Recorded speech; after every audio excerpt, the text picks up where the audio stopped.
Wala pa po isang linggo ang nakakaraan mula nang manalasa ang super bagyong Leon. At bago po niyan, ang bagyong Christine. Pareho pong Northern Luzon ang tinumbok ng dalawang bagyo. Ang bagyong Christine naglandfall sa Divilacan, Isabela noong October 24 at tinawid niyan ang Northern Luzon. Habang ang bagyong Leon naman dumikit sa Batanes bilang super typhoon nitong October 31 bago naglandfall sa Taiwan.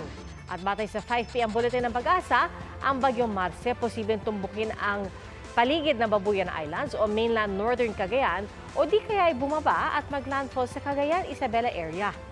Inaasahang magpapaulan din ang bagyong Marce at ang trough o buntot nito sa extreme northern Luzon at silangang bahagi ng Luzon, mga lugar na nauna ng sinalanta ng managdaang bagyo. Sa tala po ng NDRRMC, 150 ang napaulat na nasawi sa hagupit ng bagyong Christine at Leon. 20 ang nawawala pa rin.